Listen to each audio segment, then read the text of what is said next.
ओम नमः शिवाय। राधे राधे। आइए सुनते हैं सोमेश्वर महादेव और चंद्रमा की यह कहानी। भगवान शिव की किस तरह से करे पूजा, आइए सुनते हैं।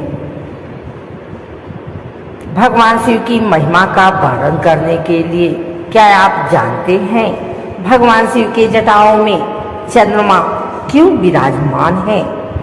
आइए जानते हैं सोमेश्वर महादेव और चंद्रमा की यह कहानी। संगम नगरी में एक ऐसा शिव मंदिर है जिसकी स्थापना चंद्रमा ने की थी।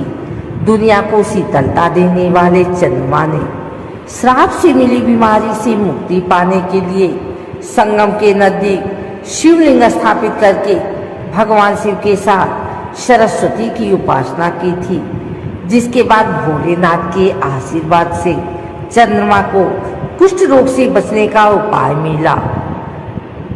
पुराणों में वर्णित सोमेश्वर महादेव मंदिर का महत्व और भगवान शिव की जटाओं पर क्यों विराजमान हुए चंद्रमा। संगम किनारे अरैल में स्थित सोमेश्वर महादेव मंदिर का वर्णन पद्म पुराण के साथ ही शिव पुराण में भी मिलता है। पौराणिक महत्व वाले इस शिव मंदिर के बारे में बताया जाता है कि इस मंदिर की स्थापना सदियों पहले चंद्रमा ने की थी। उस वक्त चंद्रमा को राजा दक्ष के कुष्ठ रोग से नष्ट होने का श्राप दे दिया था, जिसके बाद उस श्राप से मुक्ति पाने के लिए चंद्रमा ने संगम के दक्षिण की तरफ प्रभास क्षेत्र वर्तमान के अरैल इलाके में शिवलिंग की स्थापना की थी, जिसके बाद चंद्रमा ने भगवान शिव की कठिन तपस्या करके उनको प्रसन्न किया और भोलेनाथ के आशीर्वाद से उस श्राप से बच गए। मंदिर के महान कथा के अनुसार राजा दक्ष ने अपनी 27 बेटियों का विवाह चंद्रमा से किया था, लेकिन चंद्रमा ने 27 बेटियों में से सिर्फ एक बेटी के साथ संबंध रखे, बाकी 26 बेटियों की लगातार अनदेखी कर रहे थे। जब इस बात की जानकारी राजा दक्ष को हुई तो उन्होंने चंद्रमा को समझाया कि सभी बेटियों के साथ पत्नी जैसा व्यवहार करे। राजा दक्ष के समझाने के बावजूद भी चंद्रमा नहीं माने।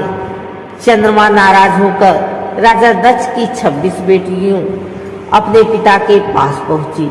बेटियों ने पिता को अपना दुख बताते हुए अपना जीवन समाप्त करने की बात कही।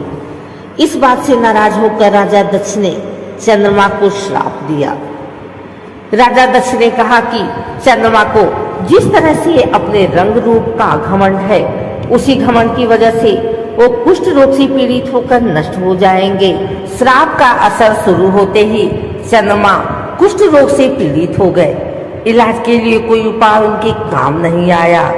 तब उन्होंने भगवान विष्णु से अपनी रक्षा के लिए प्रार्थना की, जिसके बाद विष्णु भगवान ने उन्हें सृष्टि के रचयिता ब्रह्मा जी के पास जाने की सलाह दी, लेकिन ब्रह्मा जी ने भी चंद्रमा को कोई उपाय नहीं बताया और उन्हें अपने कर्मों की सजा भुगतने को कह दिया। दूसरे देवी देवताओं की प्रार्थना करने पर भगवान ब्रह्मा ने चंद्रमा को पृथ्वी पर जाकर संगम के दक्षिण की तरफ शिवलिंग की स्थापना कर शिव और सरस्वती की उपासना करने की सलाह दी।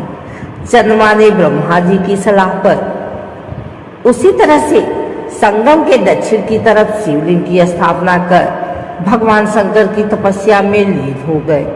सदियों बीतने के बाद जब भगवान शिव प्रसन्न हुए तो वह चंद्रमा के सामने प्रकट हुए।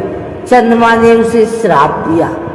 चंद्रमा ने कहा कि इस श्राप से मुक्त तो नहीं हो सकते, लेकिन अब तो महीने के पहले कृष्ण पक्ष में 15 दिन घटोगे और उसके बाद शुक्ल पक्ष के 15 दिन में बढ़ोगे। इसके प्रतिपदा व अमावस्या के दिन नष्ट होने से बचने के लिए शिव जी ने अपने मस्तक पर चंद्रमा को विराजमान रहने को कह दिया, जिसके बाद से ही चंद्रमा भगवान शिव के मस्तक पर विराजमान हुए। बताए जाते हैं सोमेश्वर महादेव मंदिर में आज भी दर्शन करके लोग तमाम तरह की बीमारियों से मुक्ति पाने के लिए प्रार्थना करते हैं। वही मंदिर के महंत का कहना है कि कुष्ठ रोग से पीड़ित व्यक्ति आज भी भगवान शिव के सच्चे मन से पूजा पाठ करके उनकी आराधना करते हैं तो उनके कुष्ठ रोग पर नियंत्रण हो सकता है। मंदिर में दर्शन पूजन करने वाले का यही भी कहना होता है कि इस मंदिर में दर्शन करने से उनकी सभी मनोकामनाएं पूरी होती हैं। अरैल इलाके में स्थित पौराणिक सोमेश्वर महादेव मंदिर में आज भी श्रद्धालुओं की भीड़ जुटती है।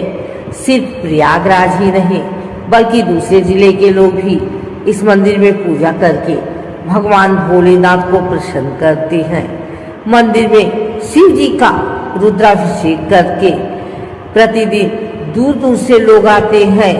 मंदिर के सामने संगम तट पर बने घाट को चंद्रकुंड घाट कहा जाता है। इस घाट पर स्नान करके भगवान भोलेनाथ को जलाभिषेक करने से भक्तों की सभी मनोकामनाएं पूरी होती हैं।